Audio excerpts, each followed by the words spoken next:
Hello, everybody. Welcome to Political Football. My name is Dave. I'm here with Scott. We were off last week, but we're back this week. We're going to do our mock draft 2.0 this week with some major changes from our first run of the mock draft 2 weeks ago, which always happens during draft season. And we've got, what's got 2 weeks from tomorrow is the draft? Yeah. Yeah. So bring it on. Get it over with. So this is your busiest time of year, isn't it? Yeah, it's just, we're talking about similar things for a very long time, and there's a point, and we're not there yet, where it's going to go completely radio silent, where nobody's going to hear a thing. But you're starting to hear some stuff now, which is where media people are really getting caught up to what NFL people think. And so there's a like, I don't know if you saw the difference in the Kiper mock from his last one. I saw some differences, but I've never paid a lot of attention to Mel Kiper because Mel Kiper's final mocks always do terrible in like the mock draft predictor competitions. Yes, there's always a riser or two in Kiper's mocks leading up where it's like, well, that guy hasn't really been in the first round in any of these. Yeah. So, that kind of thing. But, I think in some ways, maybe it's not Kiper, maybe it's Daniel Jeremiah or whatever. But it's always interesting to see how things sort of move these last couple weeks. Yeah, I like Daniel Jeremiah's mocks because he is trying to win those competitions. So it's Josh Norris from Underdog. Yeah. And then Anthony Amico from ETR. He is known as the best prop bet gambler for the NFL draft. So he writes to the same place, or at least I don't know if he still does, but he did a couple of years ago. He accused me of being a market manipulator because I forgot about that. That's right. Yeah, and it's like, dude, no. But I mean, I get where he was coming from because I was definitely, I think I was talking about Stingley and maybe you had at that point, but so you got me on Stingley to Houston that year. You also said that the Lions were down to Kayvon Thibodeau or Aiden Hutchinson. Yeah. And if they took Thibodeau, that would mean Hutchinson probably drops to 5 to the Giants. And I was able to get Hutch to the Giants at like 130-1 the day before the draft. Yeah. So yeah, and then it closed at like 40-1. Yeah, and it's crazy because I know history has a way of like erasing what was really going on. But even if people want to find it, like Dave Burkett, who's as legit a writer as you'll ever find, tweeted 15 minutes before the draft that he was hearing that it was Thibodeau. So even up to that point, nobody really knew whether it was Hutch or Thibodeau going. Everybody knew Trayvon Walker. Yeah, but so I don't disagree that Dave Burkett is a great writer, integrity, if he says it, like whatever.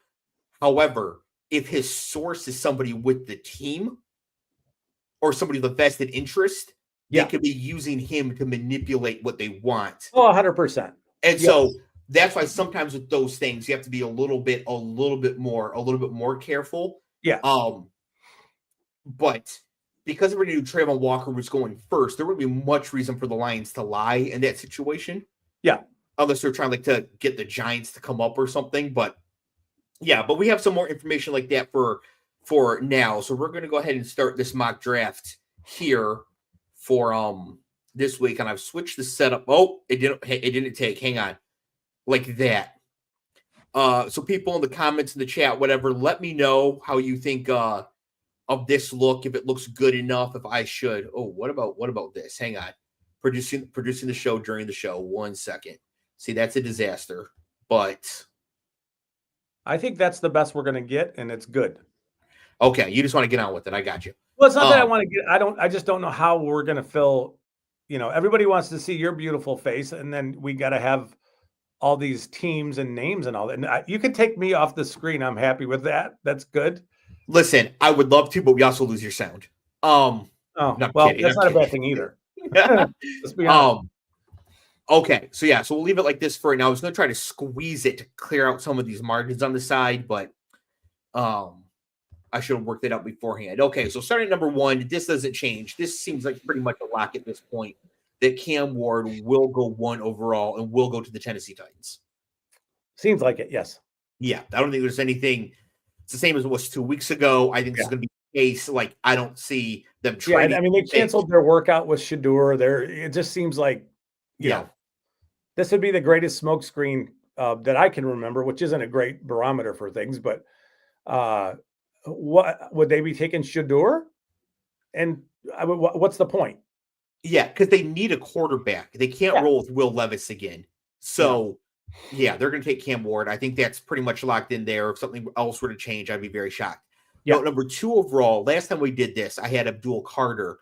This time, I'm putting Travis Hunter at number 2. And I'm doing that for favorite at this point. I think that's... Yes.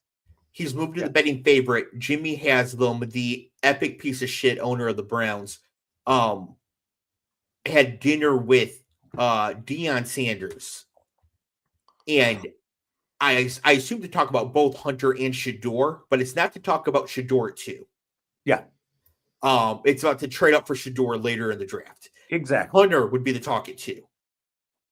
And adding Shedeur and Hunter seems like the sort of thing that would really impress somebody as proven to be as horrible at their job as Jimmy Haslam. Yeah, and it would create a significant buzz in and around, a positive buzz in and around the Browns, to go with re-signing Myles Garrett, which would help build a stadium. So yeah. Most Cleveland Browns fans are Ohio State fans, so it also doesn't shock me that fan base would be tricked into thinking that's something to get super hyped about. So I'm just saying it's not a group of discerning taste. A lot of Ed Hardy down there. So at number 3, that leaves Abdul Carter for the New York Giants.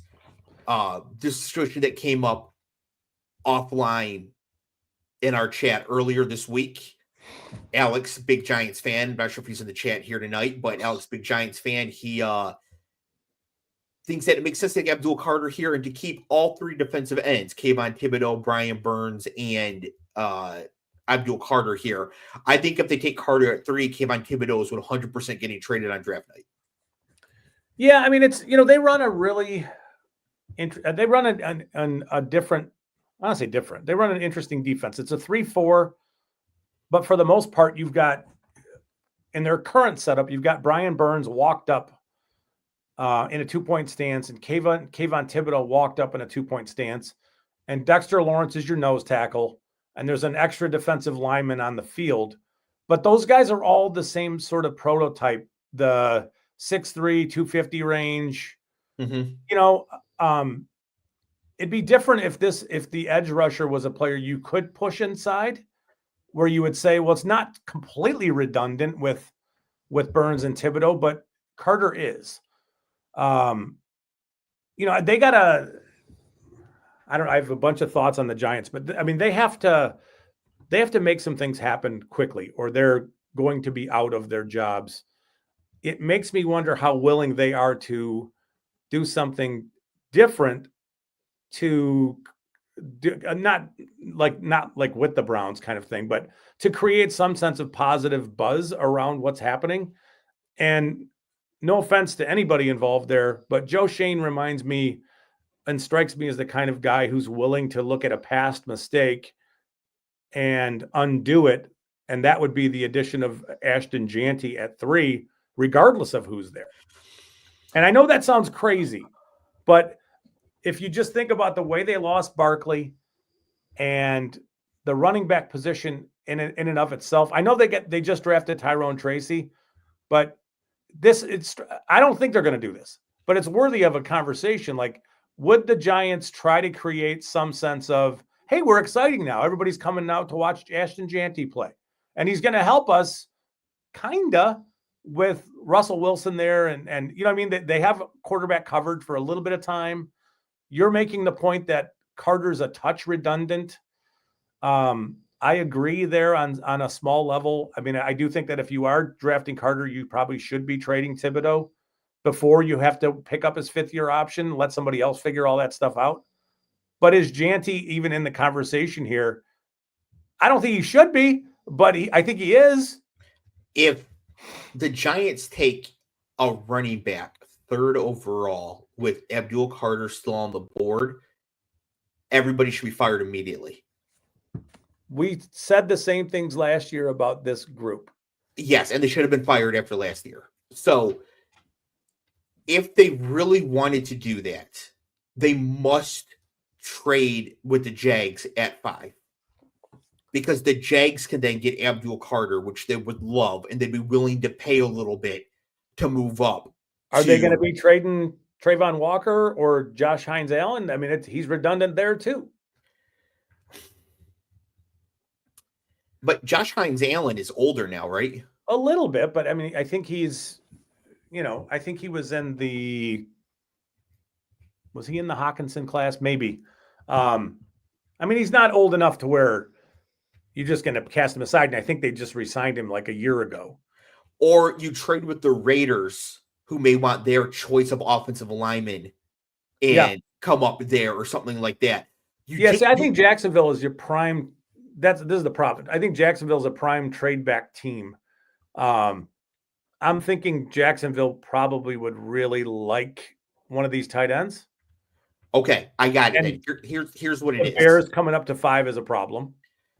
Kind of. Yeah. Okay. So here's what it would be then. The 49ers come up to 5 and then up to 3 for GT. The Giants stay at 5. Or to 3 for Carter. Giants take GT at 5. And then the Jaguars take Warren or Loveland, whoever's left at 11. It's possible. I mean, we could see something like that. They can't sit at 3 with Carter, the rights to Carter to be traded and take a running back. I agree with you. It's just, also, and I like Carter. I think he's going to be a really good player. He does, athletically, he's ridiculous. Yes. And he's versatile. I mean, 2 years ago, he played as an off-ball linebacker. This year, he played as an edge primarily only. I'm with you. I mean, he's one of the 3 really elite talents in the class. It's just, are the Giants going to do something as simple as just sitting there at 3 and saying, we got another edge presence, and, they're going to be drafting really early again, even if he has a good year. You know what I mean? So the other option here is that the Panthers, who they traded with last year, the Burns trade, and we saw Joe Shane and Dan Morgan know each other really well. Yeah. Would love Abdul Carter. Yes, they would. So would they come up to 3? Yes. They make the jump from 8 to 3, something like that. Yeah. You can't take a running back in the top 3. I don't care if you knew he was going to be prime Barry Sanders.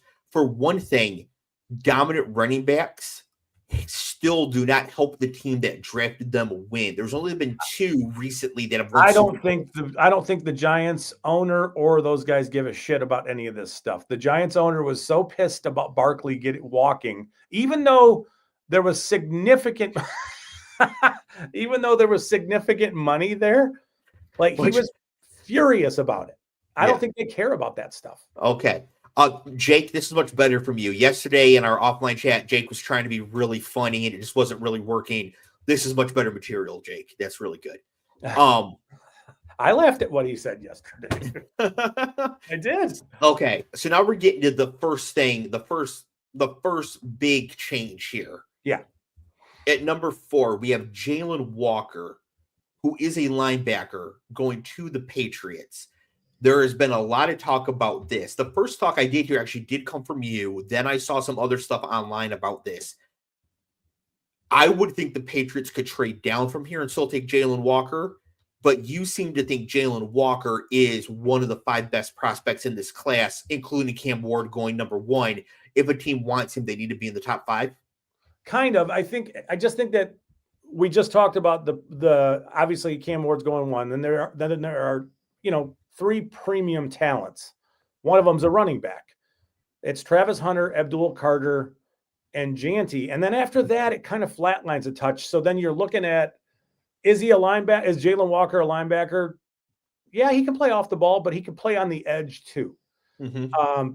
The thing about him that stands out over everything else is the off the field character stuff, where this is a dude who's going to roll into your locker room and within, 15 days, he's your team captain. I mean, he's that kind of kid, a young man. He is as impressive a person as there is in this draft. He was everything to that Georgia defense. I wouldn't cast him as just a linebacker. I think he can do a variety of things, but it's more the idea of getting a player who's going to come in, be a great teammate, a great player inside the locker room with a really high floor, and give you some much needed, whatever you want to call the perfect player inside a locker room to be. He's that guy. So at 4 with the Patriots, the way they do things, as old school as they are. Yeah. Okay. So if I had only had one source on this, I would be like, this is ridiculous. But I've seen like 3 or 4, including you. Mm-hmm. And it's hard for me to think of a pure linebacker going this high in the draft. The position just is not. Yeah, that's what I'm saying. I don't think they're going to play him as a pure linebacker. He's going to play a lot on the edge. Okay. And every once in a while, he's going to drop off the ball and do some things, but he's not a linebacker. And I mean, he's Abdul Carter is, what was he, 6'3" and 250? Something like that. Jalen Walker's 6'1" and change and 245, whatever he is. I would tell you, and I would gamble on it, that Walker probably weighs more. If you just measured them in some random October, Walker probably is heavier than Abdul Carter. So it's not that he's small; he's just a touch shorter. Okay, that's all. But yeah, I mean, he can hang on the edge. He's fine on the edge. He can do a lot of stuff. Okay, so I was able to get lots of bets in around this. I got Patriots first position linebacker 12-1. I got Walker top 5 pick at 5.5 to 1. FanDuel 6 to 1. DraftKings. So I got some bets in and around that. Now remember the rule: if you're watching this and you tail one of our bets and it loses and you complain about it, you have to fight Cleve. So good luck. Yeah, so don't do that. Obviously, not financial advice. Gamble at your own risk. All that stuff. Yeah. But I do have those bets down myself. Number 5 here, a change from last time. I have Mason Graham. Yeah. Mason Graham to me is actually the most can't miss prospect in this draft class besides Ashton Jeanty. To me, he's the Brock Bowers of this class, where it's just like this dude is going to play at a high level for 10 years. And worst case scenario, he's going to be a B+. And you could just put him in there and you're good. So, and we talk a lot about like production, young ages, when we're talking about offensive players, because we studied that for fantasy. Mason Graham forced his way onto the field as a true freshman at Michigan. Under-scouted out of California, ended up as a low 4-star player once he committed to Michigan. Forces his way on the field. It was a backup on the national championship team, but that's only because they were so deep then. Yeah. Like Mason Graham would have been a starter as a freshman at 90% of Power 5 schools. He's a ridiculous 3-tech, very disruptive player. Question is, and I know we're not projecting trades or any of that kind of stuff in here, but could they get him at 10? Let's say the Bears wanted to come up to 5 and jump the Raiders for Ashton Jeanty. Could they get him there at 10? I don't know. I don't think so. I think I think that we like to say that after Carter and Hunter and Jeanty, it's flat. Yeah. But there are still tiers within that. Yeah. And Mason Graham is near the top of those tiers. I don't like, do you see him making it past Carolina? Because Carolina's taking defense. Dave Canales has said they're taking defense. Yeah, I mean, maybe not. They have Derek Brown. I mean, it'd be nice to have those two guys inside, but I don't know. I'm not sure. because there is some size, there are some size issues, and some of these teams are still stuck on that kind of stuff. I don't think the Raiders would take him. I do not think the Jets would. The Jets With- should. Jets could use him. He'd be perfect for them.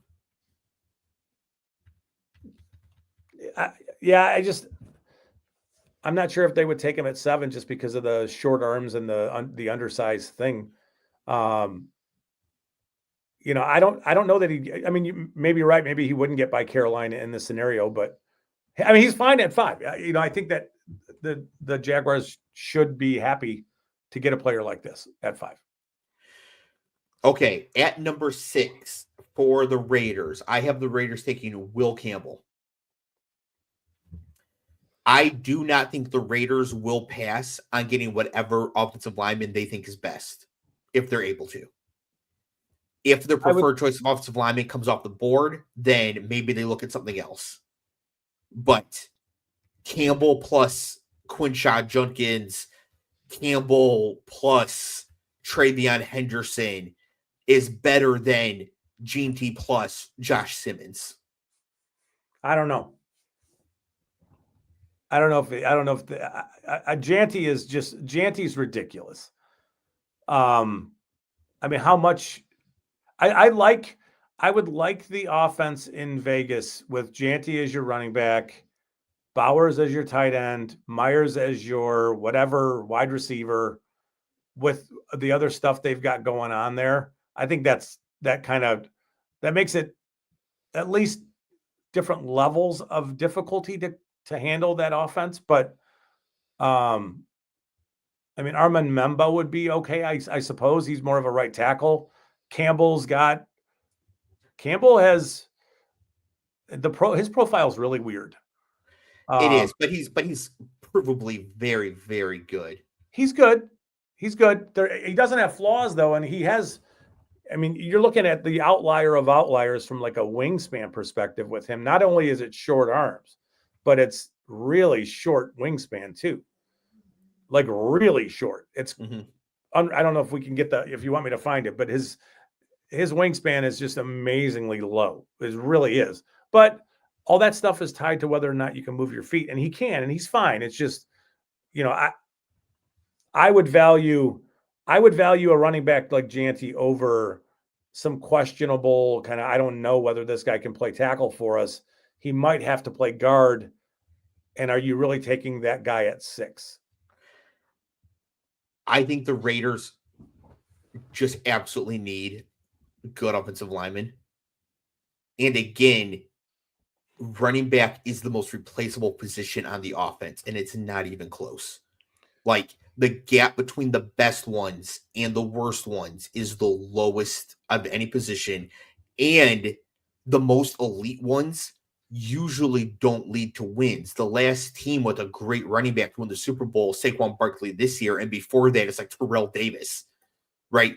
It's just not necessary for winning. And since this class is so deep at the running back position, it's not like last year. If it was Gene T and then Jonathan Brooks in the mid-second, then that'd be different. But I think there are 7 running backs in this class I would take ahead of Jonathan Brooks coming off the injury last year. So, and the Raiders will be able to get one of them in the second round. And I just think doing that 2v2, they're better served going that route. Now, they might prefer Membu or whatever. I've heard they like Campbell because of his versatility. I just think the Raiders... They have Colton Miller as their left tackle. Yeah. And he's good. If the Patriots take an offensive lineman, like they absolutely probably should, and it's the one the Raiders want, then I think GT becomes a lot more likely. But I think if the Raiders get their pick of offensive linemen, then that's the route that they'll go. Okay. It's just a better, more responsible, long-term building a winner way to do it. Like, teams, running back should be viewed like tight end. No team should be taking a running back this high unless they think their window is open. Maybe, but I think that there's a little conversation around like where would this group of tackles go in last year's class if we want to do this around running back. the strength of this year's class at running back, Mhm. we got to talk about these tackles in terms of what it looked like last year. And I don't think any of these guys would have been top 20 pick. They just would not have been. They would not have been. Over the last year was the year of really long arm tackles. Yes. This is the year of short arm tackles. None of these guys are slam dunk kind of players. So I guess that's my thoughts on the whole thing is that they're, I like Will Campbell as a player. But I really don't think he's a top 25 player in last year's draft as a tackle. And I think there's this thought process around him playing guard. And yeah, if you like that versatility, that's cool. But are you really investing pick 6 in that? I don't know. But we can move on. But even then, my overall though, so then they prefer Membu or whatever offensive lineman they want. Kelvin Banks, whichever one they like the most, they take here if they have their pick. Is my point more so than whoever the exact one is. Okay. Yeah, the Raiders are a really bad organization, and they're run by. Is Pete Carroll even a boomer, or is he too old? He's 73. He's a boomer.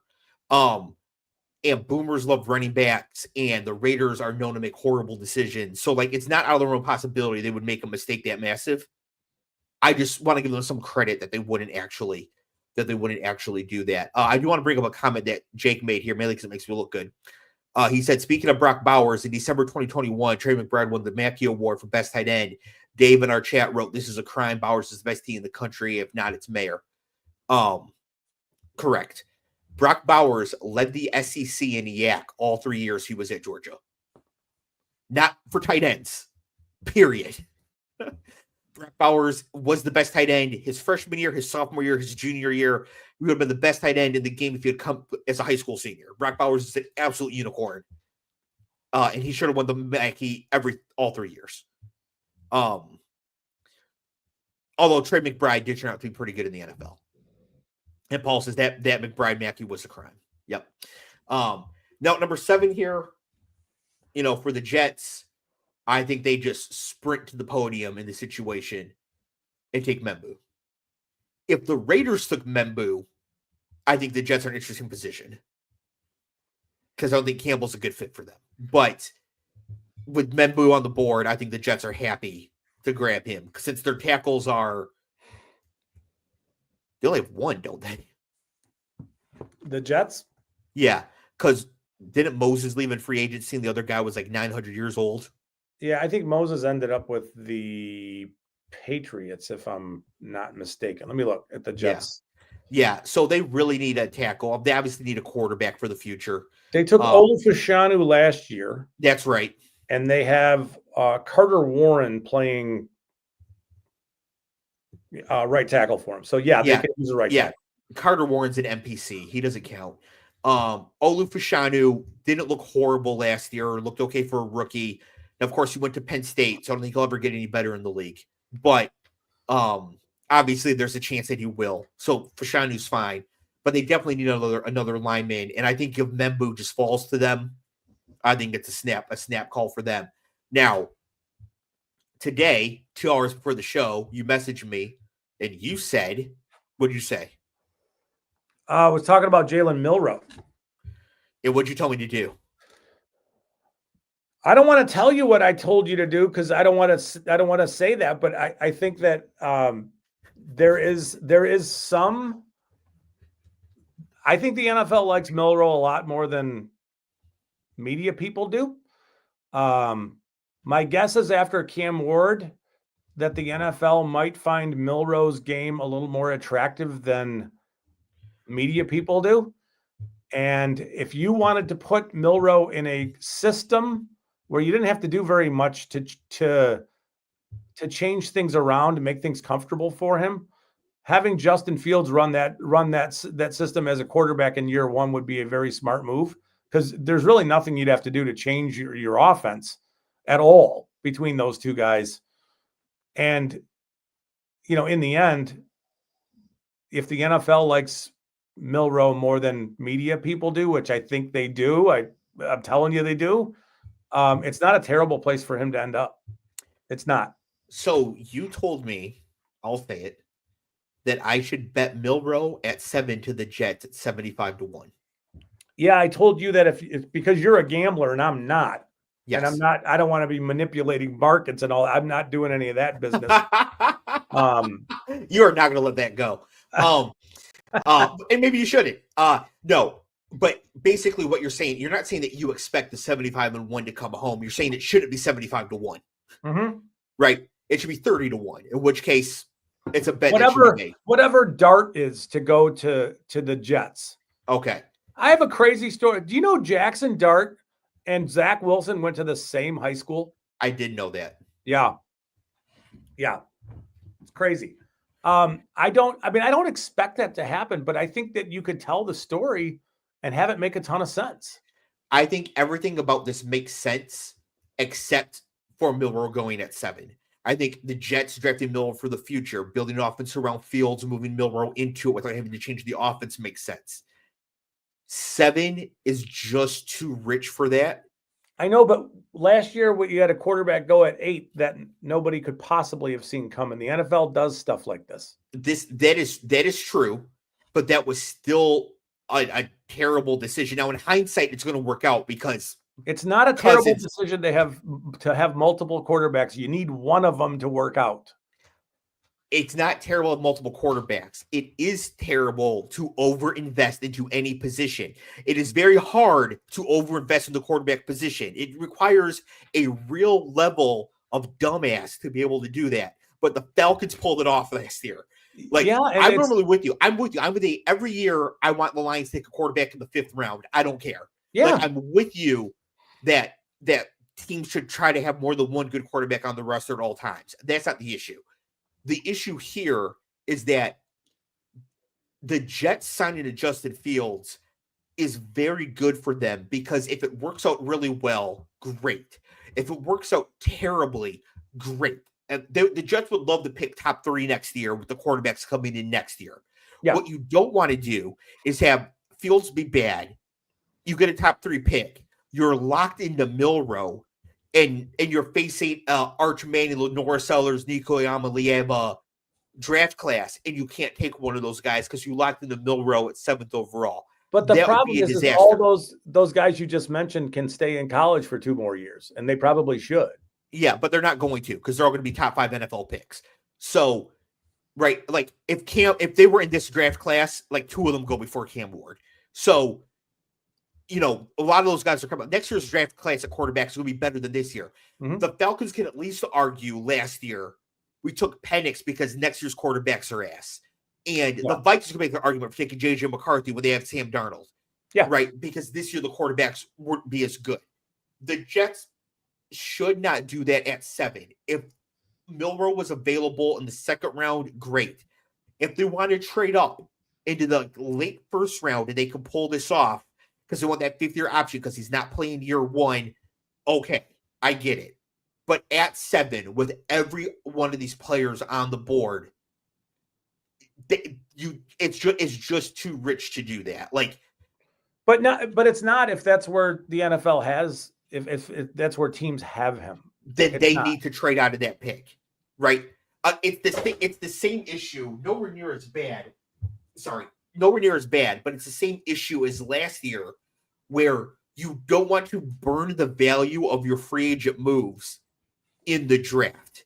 The Fields pick is very good because even if it doesn't work out, it will work out for you. It doesn't cost them anything. They're good going forward. Exactly. Taking Milroe here introduces great risk at a high cost in a position that can't really help you this year at all. If Justin Fields works out, you want to use a number 7 pick to help him.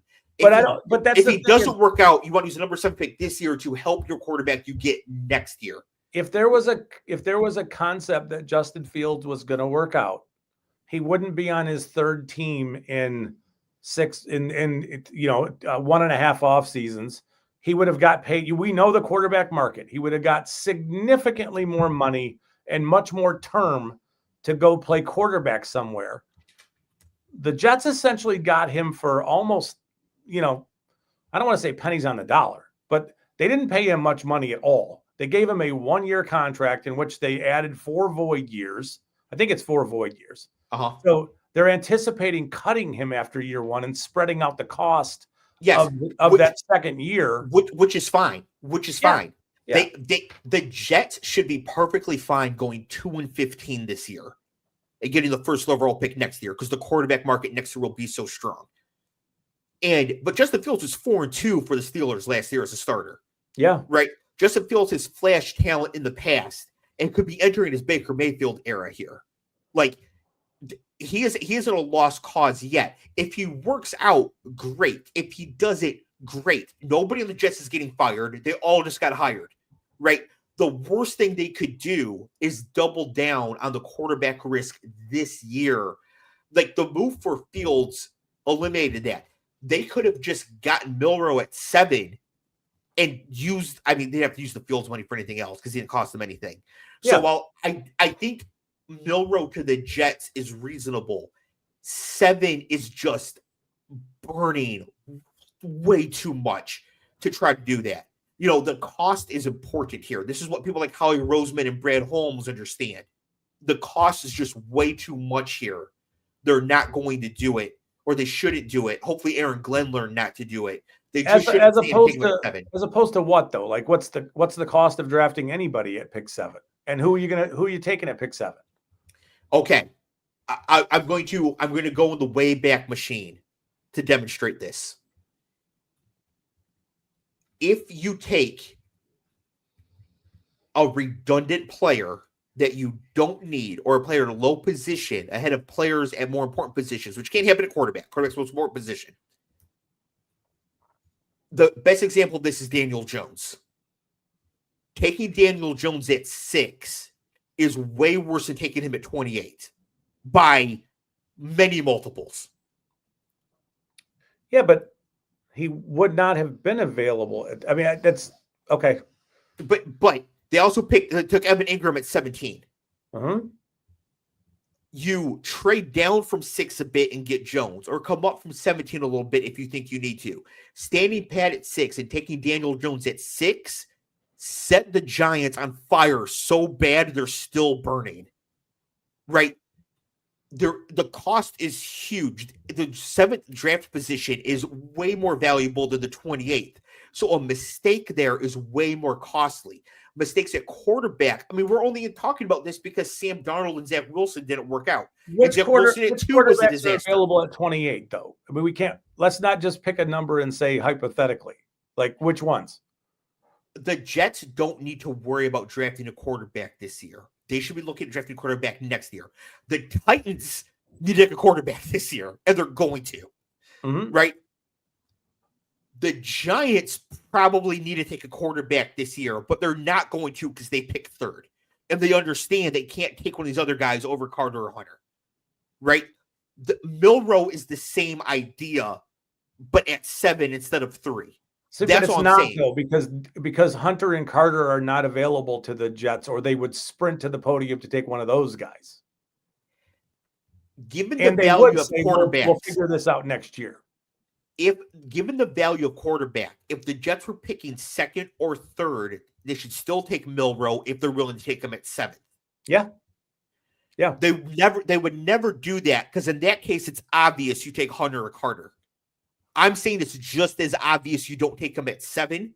7 just feels better, but it's still way too expensive. Sell the pick. If you think that's the case, sell the pick and get more to help the guy you're going to take next year, or to help Fields if he works out. Right? It's too expensive for the same reason it would be to do it number 2 over Hunter.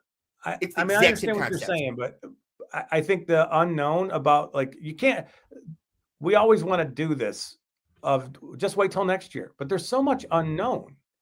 In the meantime, you burned a year, and you still have no idea whether the quarterback you take next year works. You have no idea. That is true. That is very true. However, that's still part of the game the teams are playing. And we do know that that at least 3 quarterbacks coming out next year will be more highly regarded prospects than Milroe is this year. We don't know that. Yes, we do. Okay. Yes, we do. We don't even know that. And I can prove it because we have a TikTok of you in 2023 predicting almost to a person the 10 players that went in the top 10 of the 2024 draft. In our 2023 draft review, you called it out. Caleb Williams, Jaden Daniels, JJ McCarthy, Bo Nix, Joe Alt, Roma Dunze, Marvin Harrison, Malik Neighbors. A year in advance. Are you usually going to be that good with it? No. But we do know that next year's quarterback class will be more highly regarded than this year. Same way that we knew last year, take McCarthy. The Giants should take a McCarthy because this year was going to be worse. We knew it then. True. And it should be better next year. But all of the players that we think we're going to covet next year are like Arch is starting his first year at Texas. I don't think we should be saying he's entering the draft. He will be the number 1 pick next year. If he enters the draft, but he will enter the draft with the number 1 pick next year. Okay, I'm not willing to make that bet because I don't know that. Lenora Sellers needs more time in college. I don't know that he is. I mean, I think this will be his 3rd year out of high school, but it'll only be his 2nd year starting.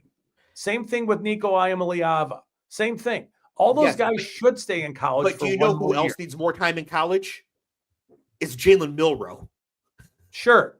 So, like the same argument applies, but he will be a lesser regarded prospect than those guys. So I'm just played a little devil's advocate for me just for a second. Yeah. Next year, the 2 quarterbacks that I know will be in the draft are Garrett Nussmeier and Drew Aller. Yeah, Drew Aller is an undrafted free agent. He's not in the conversation. So that's what you're looking at, and everything else is just an unknown. We don't know. But you just made my point for me. The 2 known quarterbacks next year are Garrett Nussmeier and Christian Hackenberg, but worse. That is why Arch Manning and Nico and anybody else who's even at all reasonable is coming out next year. Maybe. And we don't know. We do not know what NFL teams think of a player like Jalen Milroe, and it really doesn't matter what we think of him. I think that Jalen Milroe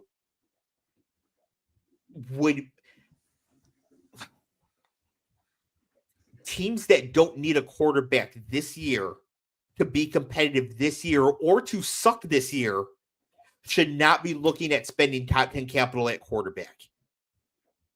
Right? Because, again, the Saints don't need a quarterback this year because they all just got hired. They're not getting fired. The Jets, they're not getting fired after this year. It's the Browns and the Giants who are getting fired if they don't win this year. Those are the teams who should be looking at doing something crazy like this if they needed to, right? The Jets should not burn the 7th pick on a quarterback. Jalen Milroe starts for you this year is crazy, though. It's just crazy. If you take a quarterback in the top 10, he will start for you this year. Okay. I mean, there's just not. I mean, when's the last time it didn't happen? I don't know.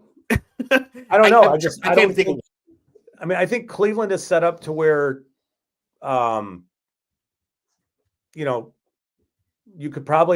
somebody could probably come in and start, but I don't think if the Giants, even if they drafted Shedeur, I'm not sure Shedeur starts for them. That's why I don't think that the Giants are going to do that unless they trade back into round 1 from late. And I know we're going to project that in a little bit, but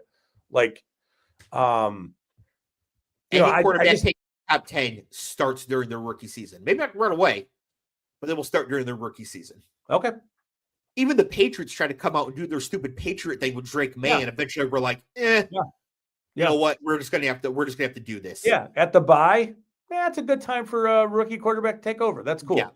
Yeah. And so again, you don't think Milroe should be playing this year. I agree with you. That's why you don't take him at 7. Okay. Because quarterbacks go that high. Go that. That's all good. Panthers. Oh, okay. This was another big change from before. Their head coach, Dave Canales, has come out and said they're taking defense. As I look at the board, and who's there on defense and who they already have on their team, I think Jihad Campbell's the best pick for them. He could be. His shoulder injury, I think, is a little more significant than people have let on. Shit. Okay. And also to a point where it sounds like a team like the Lions thinks that he may be there for them. Yeah. Which run to the me with a podium, good time. people.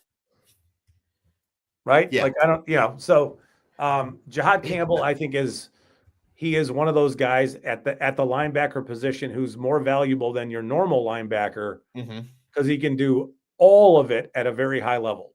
How would you grade his ability to guard running backs in pass coverage? He is really good in coverage. Okay. The Saints have to play against Bucky Irvin, Bijan Robinson, and the shambling corpse of Alvin Kamara. Yeah. 6 times a year. Yeah, no, he is worthy of it because he is laterally, he's a sideline to sideline guy. He can play in coverage at a high level, and he's also really effective as a blitzer. It's interesting, as a smaller player, he's very gap responsible.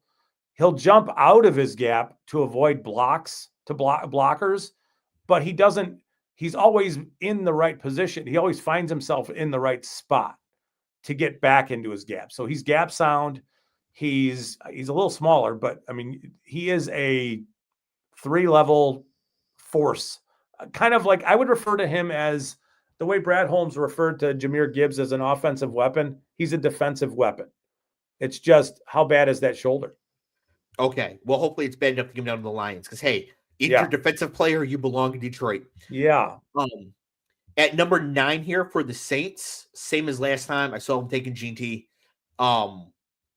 Again, Alvin Kamara is not only is he a shambling corpse at this point, he's also probably getting suspended because of his legal stuff. I don't know what's happening there. So he's probably getting a couple games at some point this year. So I think the Saints take GT if he's there. I think the Bears, if they want him, are going to be forced to move up to take him, but I don't think they're going to do that. So if the Raiders don't take him, I think the Saints is actually his floor. Now, for the Bears, based on something you said, Tyler Warren, you mentioned last time, what if the Bears took a tight end, try to recreate what the Lions were able to do with Sam Laporta? But I wasn't talking about Warren. I was talking about Loveland. Yes. Stylistically,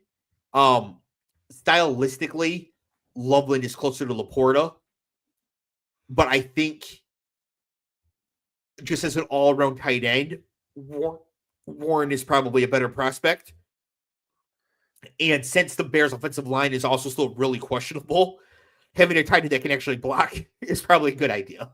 But then you want Loveland if you want that. Warren is not necessarily that guy. But Loveland almost never played inline at all. He did when he did. He was very effective doing it. He was tasked with blocking defensive ends. Warren never was. When Warren did blocking, it was sort of capturing players on the perimeter and getting out into space. So there is this perception that Warren is like Gronk-like, and he's not. No, that's because nobody is. And Loveland is a better blocker than Tyler Warren is. Okay, I have a question then. This is a legitimate question. Yeah. Consensus, Tyler Warren is a better prospect than Colson Loveland. Yeah. Loveland, in my opinion, is a much better pass catcher. He just, went to Michigan. Much better route runner. Better route runner. You're saying he's a better blocker. He's obviously younger. Yep. He started playing as a true freshman, caught a critical touchdown against Ohio State as a true freshman in Columbus. Yeah. Yes, in Columbus. And was not blocked by like Brenton Strange and Theo Johnson, a bunch of other bums until his senior year.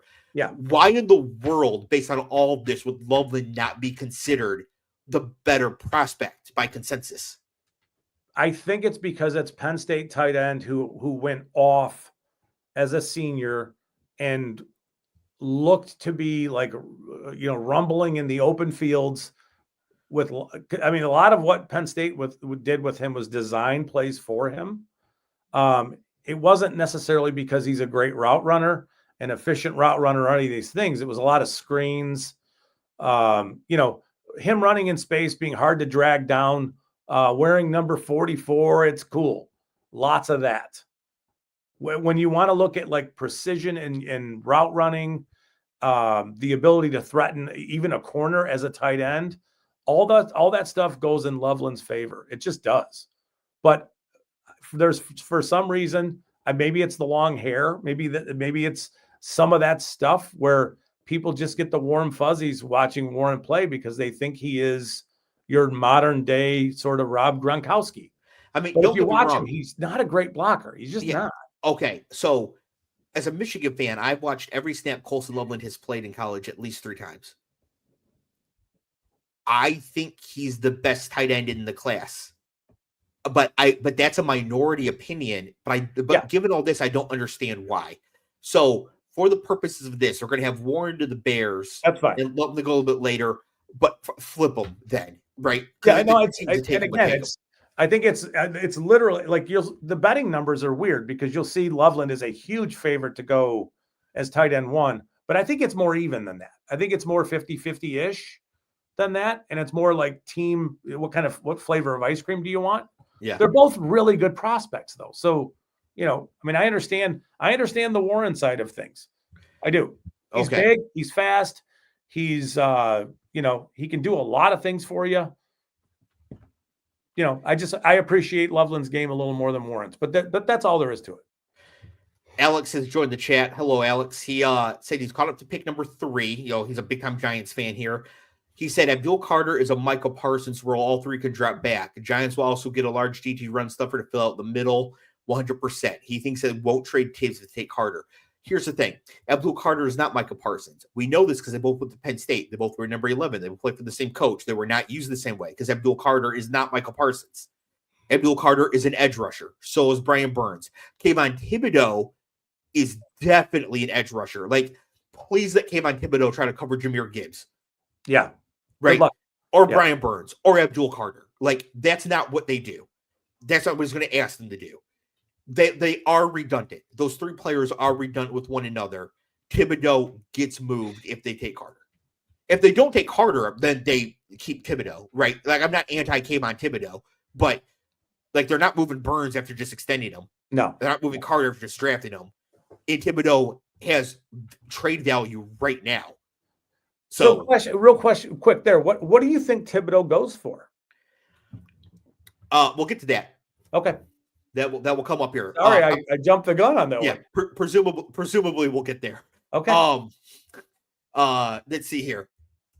At 11, I have seen so much smoke about this. The 49ers taking Kelvin Banks. Sure. I've seen this in like 7 different places. It's good. Cool. Lock it up. So, hey, great. This leaves the Cowboys with their choice of wide receiver. I think given their choice, they take Ted McMillan. I thought about this really. I thought about this a lot earlier, and I think Ted is the better complement to somebody like CeeDee Lamb. I do too. I think Ted's the better prospect than Matthew Golden. Yeah. And I don't think Golden should go off the board before Ted McMillan unless you had a very specific need for a player like Golden. Yeah. But Ted is big. He can move. He's got college production. He has said he doesn't like watching film, but like neither does anybody else in Dallas, so who cares? That was also like 3 years old too. But yes. Yeah. I don't see Golden coming off the board unless both receivers were there for like Atlanta. Maybe Ted is too much like Drake London. They take Golden instead. Yeah, I think you're nailing it. I really do. I think that's good analysis and good. Yeah. It's well thought out. I know Golden ran a 4.29, but he doesn't play that fast. It's just you can't find it. And he doesn't play that productive. Yeah, no, he doesn't. He's a good route runner. He's all those things. He to me is a riser simply on the workout. He's good. He's a good looking player on film. He runs good routes. He does all those things. How much did Quinn Ewers hold him back? We'll never know. But he did have a couple of years at Houston where he didn't do much, and he didn't look great at Houston before he got to Texas. Yes, but he was also behind Tank Dell. In college, one receiver could really dominate. Yeah. We're used to like Ohio State, Alabama, where you get through going at a time. That's not normally the case. You can get one guy. It's true. Sort of taking it all. Yeah. I think Golden does not have the production to make him a first round draft pick. He's going to get pushed up there because of positional value. Yeah. So I think Ted comes off first here. At number 13, in a big change from last time, I have Malachi Starks going to the Dolphins. I should have thought about this last time. They lost Javon Holland. They did, and they've lost. Didn't Armstead just retire? Yes, they've lost a lot of defense, but like Starks to replace Holland is pretty cool. Yeah, right there. Lock it up. At number 14, we have the other tight end. Give me that big block M right here. Where are you? Colson Loveland. Yeah. Now flip these two. If the Bears take Loveland, then more into the Colts. But tight end here, we talked about Loveland already. Yeah. Now for the Falcons, I do have them taking Matthew Golden, and I think this is a perfectly fine pick for them here. Obviously, everybody there. If Penix doesn't work out this year, everybody's fired. Yes. And rightfully so. So they got to give as much help as possible. Kyle Pitts is not going to provide that help and could be moved on draft night. Yeah, he's not. I wonder, like, even with Golden, I wonder, though, because they have Darnell Mooney, they have Drake London, they have, I don't even know who else they have. There's a really good chance Darnell Mooney is bad. Mainly just because he sort of popped up out of nowhere for a huge year without any real competition for his spot. Yeah. But he could easily, that could easily be the best year he's ever going to have by 300 yards and 4 touchdowns. Yeah, no, and I do think, like you're saying, I think the London Golden combo is pretty unique and nice. Yeah. Yeah. And I just think if it's going to happen for Pitts, it's not going to happen in Atlanta. Don't they still have Rondale Moore? No, he's with Minnesota, and he was with Arizona before that anyway. Who's their slot receiver then? They have a decent slot receiver for some. I don't even know who it is. I don't think they do. Keep moving. I'll look. Okay. Doesn't matter to whatever we're talking about. We're good. Yeah. I totally think Golden anyways. Number 16 here, I have Jahdae Barron going to the Cardinals. They just need defense, and I think he's the best defensive player on the board. And they get their choice of corner. Maybe they prefer Will Johnson, but Ray McLeod. Yeah, garbage. I love it. So Ray McLeod, sick athlete, 5-star guy coming out of high school, goes to Clemson, doesn't do anything in college. Great kick returner. Yes, end arounds, couple little touches. There's a role for Ray McLeod in the league, but it's not past a Matthew Golden. No, right. And what I meant by that is that Golden still becomes movable. You can move him all over the place to exploit coverage because London is your outside guy, and you at least have a warm body who can do other things. We're good. Also, Kansas City should send a 3rd-round pick to the Falcons for Kyle Pitts. While they still have Kelsey. Yeah. Let them be with Kelsey for a year and just see. Yeah. There's another player that the Chiefs should take here coming up. Well, I'll tell you. Okay. 17, I have the Bengals taking Walter Nolan. They're obviously going defense since they have all their cap space wrapped up in the offense. Would they take an edge player simply because Hendrickson may be on the move? And if so, is Mike Green maybe that guy? Yes. This was a case where, like, the Bengals will take defense and they'll probably take defensive line. Who they're taking, who knows? Yeah, right. Exactly. Could it be Mike Green? Could it be Shamar Stewart? Like, yes, right. Yeah. For the Seahawks here, the Seahawks was a tough one because I think they need interior offensive line help. Yeah, but you could get that later. So I'm taking Mike Green. Where's Will Johnson going, man? Hold your horses. Okay, sorry, jeez. Yeah, because the thing is, Barron fell to 16. So you have to get chippy with me. Jeez, so the corners are getting pushed down here. At number 19, I've had this in like 4 straight mocks. I've got Donovan Ezeiaku to the Bucks. Son of a bitch. And I think it's just who's the player they have that's not Larry David, but I keep calling Larry David. There's undersized linebacker from Nebraska who's really small and always makes tackles, always in the right spot. I think he's just like the replacement for him. Larry David. I don't know. Remember, went to Nebraska, shoestring tackled Denard Robinson like 8 times in that game. The Michigan should have won, but they didn't. Whatever. I have no clue. I'll Um, look. Okay. At number 20, Levante David. Levante David. That's right. Yeah. Not Larry David. It's the Larry David. Okay, I'll be quiet. Jeez. Oh man, we got West Ham fans in here talking trash now. It's rough. What an economy. At 20, Omarion Hampton. This is his floor. He does not get by the Broncos. Yeah, it seems like that's sort of like baked in the cake at this point. Yeah, I could easily see the Bengals trading down with somebody to come and get him since they don't care which edge player they get. But that's his floor. The Broncos at 20, Omarion Hampton does not make it past him. Productive all 3 years, highly regarded out of high school, only dropped 2 passes his entire career. He's going to the Broncos if he's there. At number 21, big change. We have the Steelers taking Jalen Milroe.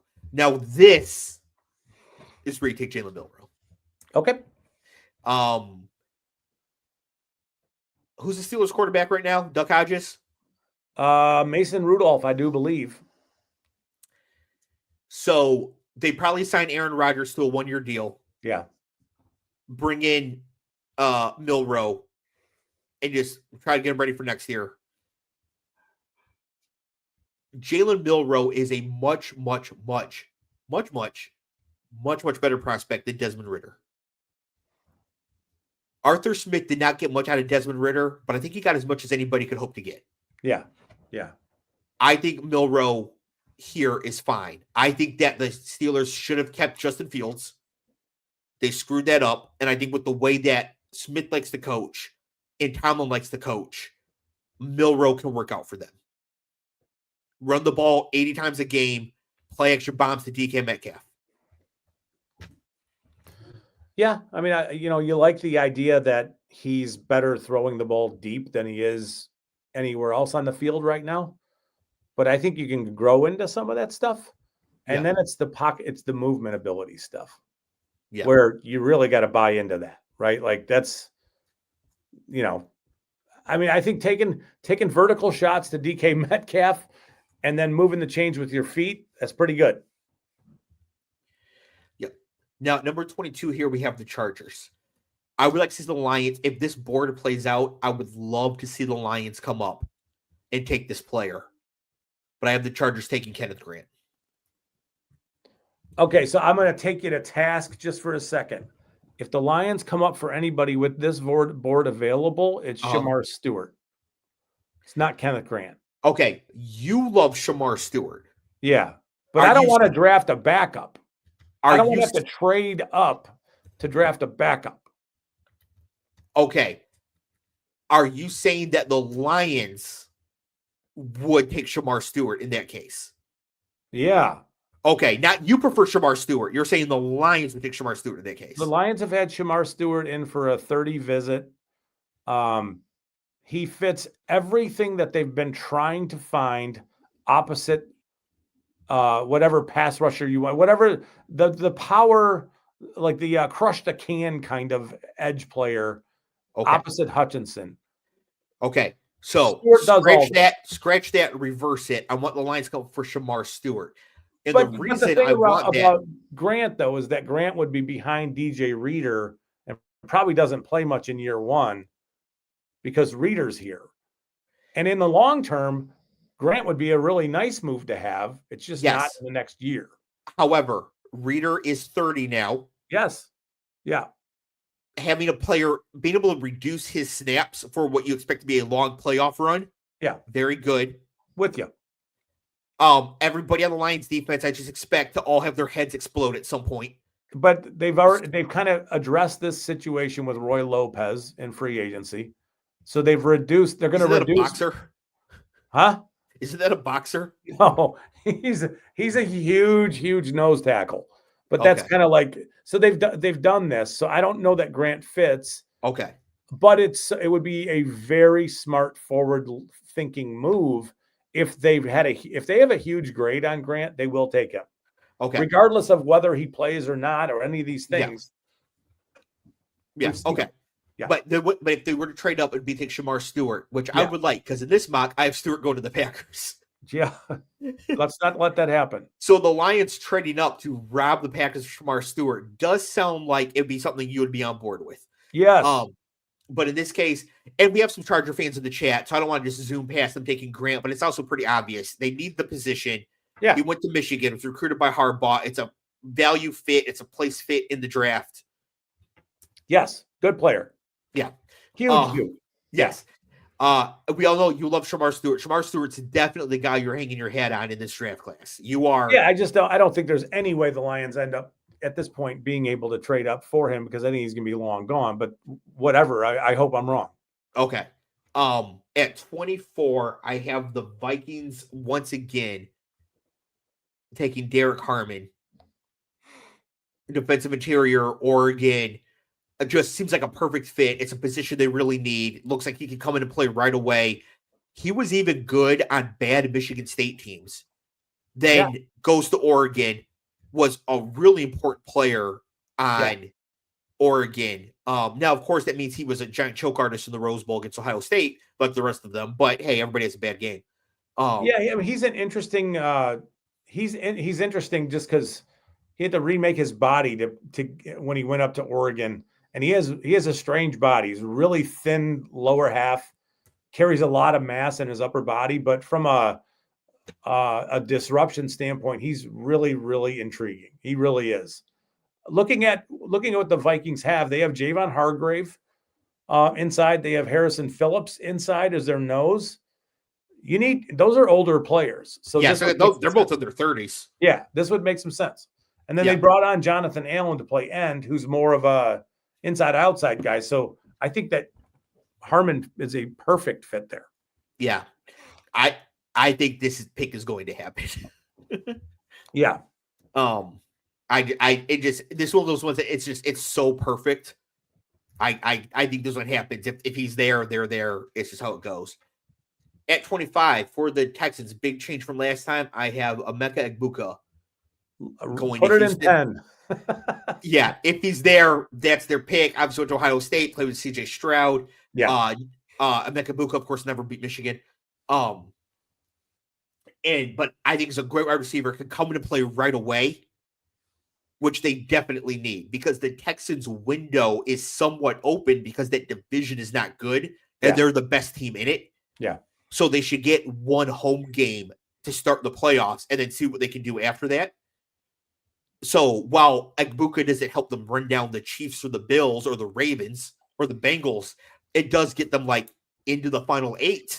And from there, hey, who knows? You never know. Right. For the Rams, they just scoop up Will Johnson. Good pick. Yep. And I think if the Rams got Will Johnson at 26, there's a chance they get back-to-back Rookie of the Year winners. Mm-hmm. He would fit in very nicely for them. Yeah. So, so they have that going there. And also now the Ravens are furious. Because the Ravens, of course, take Will Johnson there, but they're going to take Gray Zabel. Now, 2 weeks ago on the show, you weren't very high on Zabel relative to where I had him going for a number of reasons. But I think he will play in the interior in the NFL. The Ravens need a guard. 27th is fine for a guard.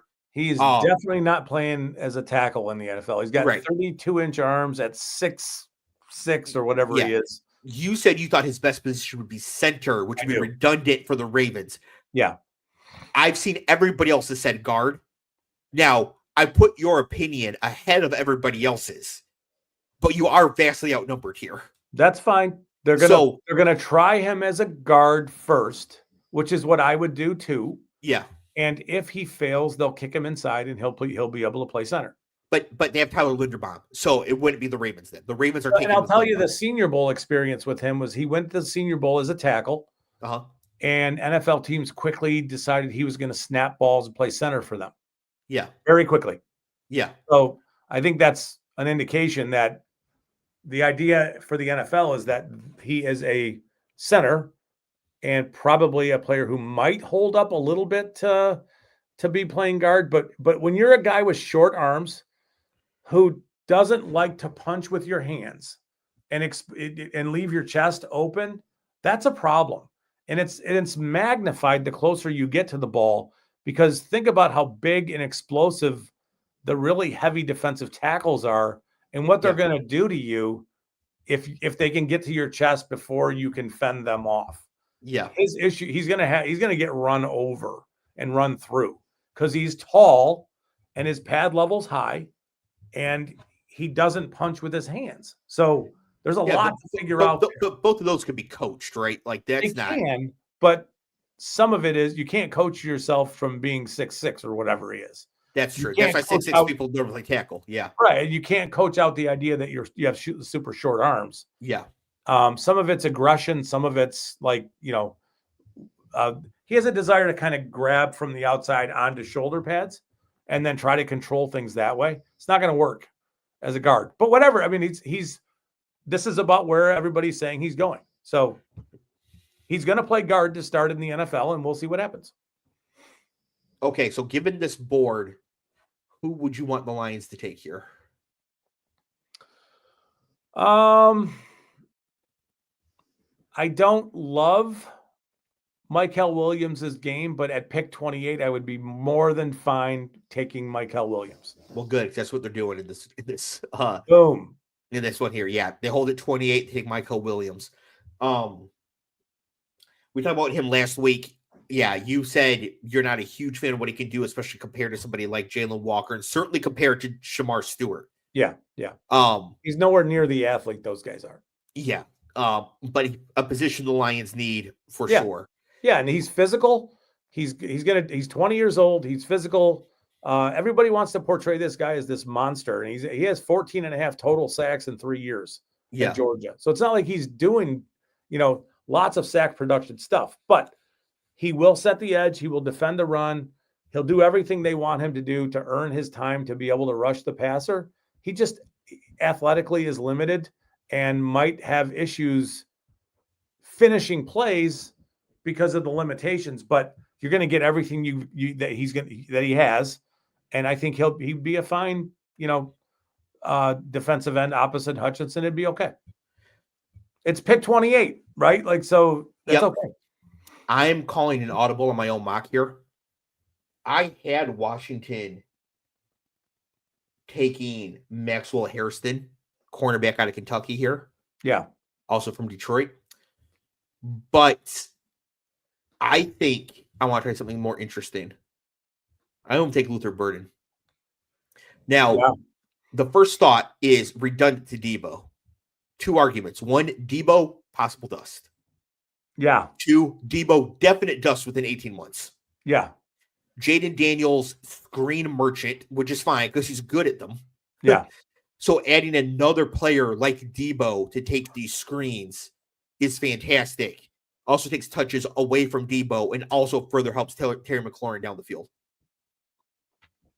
Yeah, I mean, if the whole Debo clone thing, it sucks to have 2 of them. Really? Yeah, I don't think so. Come on. You can threaten the field with McLaurin. You can do that with De'Ami Brown if you want. But if pressure gets there, getting rid of the ball, getting the ball to Debo quickly, getting the ball to to Burden quickly, those are good things. Those guys are going to make guys miss. It's good. Yeah, I think it'd be very interesting for them to do. Yeah. Now, the next 2 picks, I can't do trades in the simulator, everybody. So these next 2 picks are not going to the teams that they're next to. Somebody's going to trade up for these picks here. What? Why can't I spell? So who's the Giants are coming up to where for Shedeur? Well, that's what we're going to talk about here. I'm going to put him in first. It's just first I thought Shedeur was spelled with an A instead of an E. So I've got the Bills and the Chiefs both trading out of the first round. And Shedeur Sanders and Jackson Dart going in some order right there back to back. I think this is Shedeur to the Browns, Dart to the Giants. Because both those teams must win this year or everybody's fired. Yeah. And I don't think with their current quarterback situations, they can expect to win very much. So Yeah. they need to take swings on quarterbacks. It will not cost them too much to do this because they're coming up from pick, 35 and 36, 34 and 35. Yeah. Something like that. So they're not having to move that far to do this. Now, picking in the first round does give you a 50-year option, so there's a little more value on that. But I think the Giants include Thibodeau in this trade, which I guess in this case would be going to Kansas City. See, I would think that the Lions would love to be a part of this trade. I do too. I think Washington would. I think any of these teams would, besides Baltimore. Even the Rams, maybe. Houston, no, and not if Igbuka's there. The Ravens, if they can get a guard they want, they're staying. But everybody else down this board, I can see be here. I just picked these two because these are the two that are like the Lions could just take a quarterback at 28. It wouldn't be the most absurd thing in the world. If the Lions were to go back to 34, get Thibodeau and whatever else there would be coming their way and give up pick 28, I think everybody would be thrilled with that. Thibodeau plus 34 is way too expensive. If the reason the Giants would include Thibodeau is because they wouldn't have to give up 34. So you give away Thibodeau, a third and a fifth, a third and a fourth, and now you can do it. And the Giants can keep their 34th pick. So they can go Carter, Dart. I don't know, man. He needs a contract. So I think that really suppresses what his value is. But a team that wants him is going to want him, and they can still pick up their 5th-year option on him. They don't need to pay him yet. Yeah. This is like the Montez Sweat. It's like the Montez Sweat thing going to the Bears. But the Bears really wanted him, right? Like, I don't know that. Who are we projecting him to? Buffalo and Kansas City right now? Buffalo, Kansas City, Washington, the Lions should all want Kayvon Thibodeau. Right. But I don't think they would do it for Thibodeau and then dumping out of the early. I don't think that would happen. The Lions aren't moving pick 28 for Kayvon Thibodeau and then not getting a pick early in round 2. I don't think they're doing that. Would you rather have Kayvon Thibodeau pick up his 5th-year option or Michael Williams? Michael Williams. Okay, well, that does it then, because you were talking a bit down about him earlier, so that does it then. Okay, then I don't think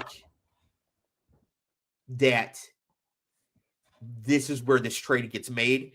If that 34 pick needs to be involved, the Giants are moving way higher up to do this. Yeah, I think that we're overvaluing what Thibodeau's value it would be on the open market right now. Yeah.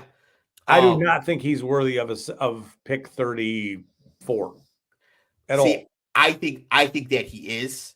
And especially in a good team, a good situation, that sort of thing. Yeah. He should not have been picked 5th, but he is a first-round edge talent. Yeah. Right? So I personally would pay that, especially if I'm the Lions. I'm like, I will happily pick 28 for Kayvon Thibodeau. I think is a fine pick for the Lions, especially because you get the 3rd and the 4th as well. I mean, especially you got Brad Holmes, who just kills those picks. Brian Burns went for a 2nd-round pick last year. He's light years better player than Thibodeau. Yes, but you also had to pay Brian Burns immediately. You have to pay Thibodeau immediately. No, you have to pick up some 5th-year option immediately. How much is that? It's a lot of money. Yeah, that's all right. It's for a year. Okay. Yeah, like the Lions are trying to win the Super Bowl right now. I know, but it's for not in 2 years, not in 3 years. They need to win it for a year, and then you have to pay him. So it's not like, you know what I mean? You're going to have to give him a contract. Otherwise, it's not worth doing it.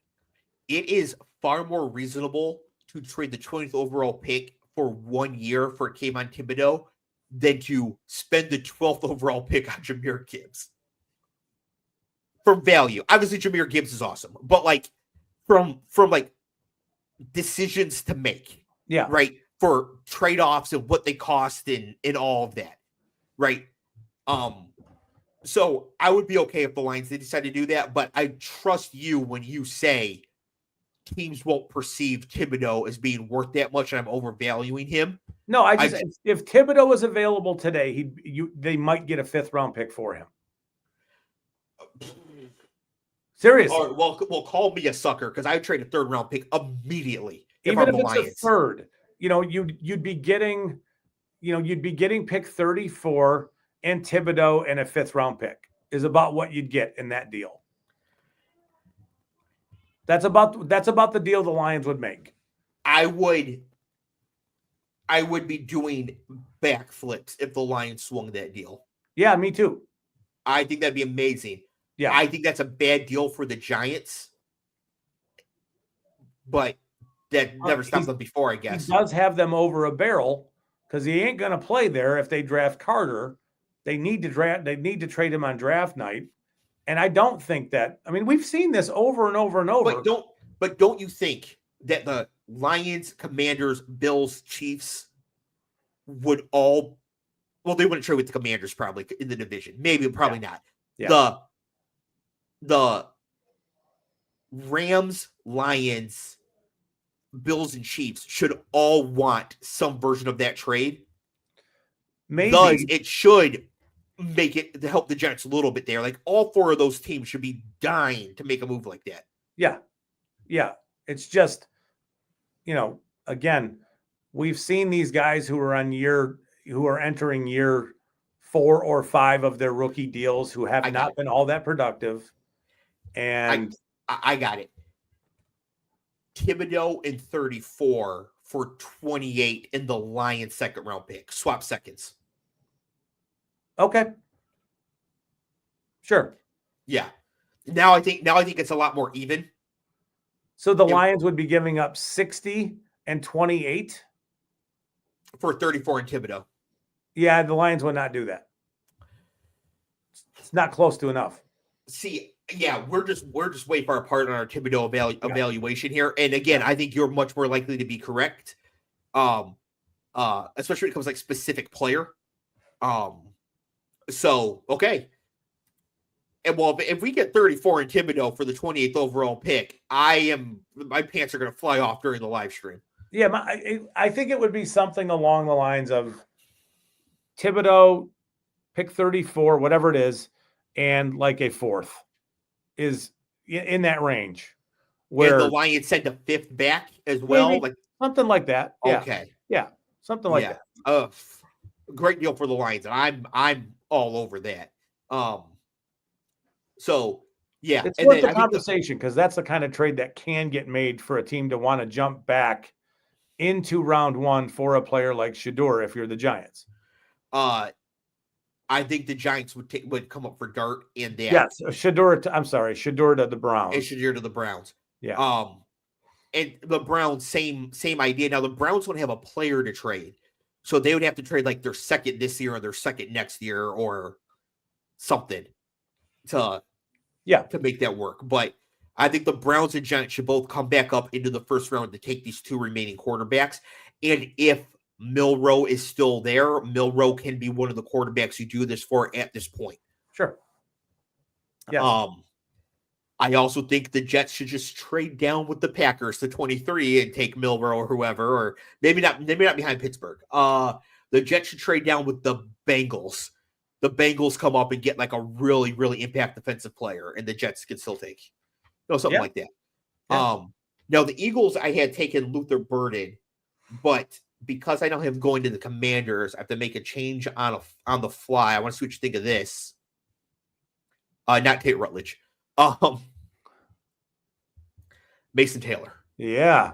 So that's I forgot not to click OK because it's going to make it disappear. It's all good. So when you mentioned Kansas City bringing in a tight end to learn from Kelsey for a year just to figure the Pitts thing. Yeah. Just sitting there at 31 and taking him makes more sense. He is legit. He's a really good player. So people who don't know, Mason Taylor is the son of All-Pro, All Hall of Fame defensive end Jason Taylor. Yep. Went to LSU. He did say all 4 years. Played immediately as a true freshman. Was really good, really productive. He's just a good all-around tight end. And I do think that, it's a very tough position to play, but he's had the best coaching since he was very young. Yep. Obviously. And I think, he's going to be a very good player for a very long time. The Eagles are not going to re-sign Dallas Goedert. Yep. He is 30 years old. Howie Roseman is like, nope, you're out. So they need a tight end. I think you just plug away Mason Taylor. I think he's ready to start right away, and we'll continue to get better. Sold. Yeah. Perfect. Very good pick. Okay. Players I don't have in the first round here. The one that jumps out to me is your boy Nico Owamanaminori out of South Carolina. Yep. What do you think? Like, is he a lock for the first round? Is that just a mistake on my part? I think he'll go in the first round, but wow. But yeah, I think he'll go in the first round. He's too big. He's 6'2" and 230 and crazy athlete, all that stuff. Somebody will fall. Somebody will get enamored with that. But do you don't have Walter Nolan in ours either, do we? Yeah, he's 17th to the Bengals. Oh yeah, yeah. What was I doing when you made that pick? Sorry. Probably looking something up crazy that I said. If the Chiefs or Bills do trade out of the first round for quarterbacks, they would be prime Nico Owamanaminori picks in the early second. Yeah. Right. Yeah. So yeah, that's our mock draft here 2.0.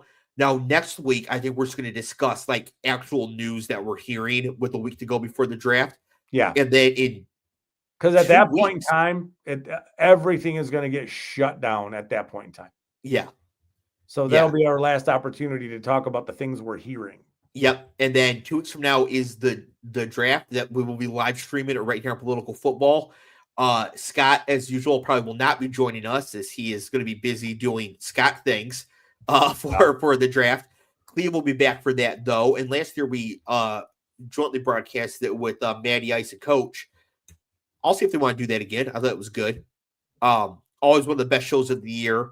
You know, watch along with ESPN and NFL Network, but keep it right here for the absolute best analysis of what these teams are doing. Because what they won't say on ESPN anymore, because Mel Kiper's lost his edge, is that pick was trash. Yeah. Yeah, there's not a lot of that going on. But I will. I'm sure I know you will. And I will also effusively praise the really good picks as well. And I will also, the fantasy relevant picks, I will also talk about from a fantasy point of view. But I do a lot of fantasy talk on the show. But for the draft live stream, I worked that in there as well. So yeah, next week we'll talk about the last bit of news that we have here. And then 2 weeks is the draft live stream. Scott, any final words? No. All right. Thank you, everybody who joined us in the chat. Jason, Paul, Jake, Alex, really appreciate it. Thank you, everybody who watched along. And we will see everybody next week. Peace.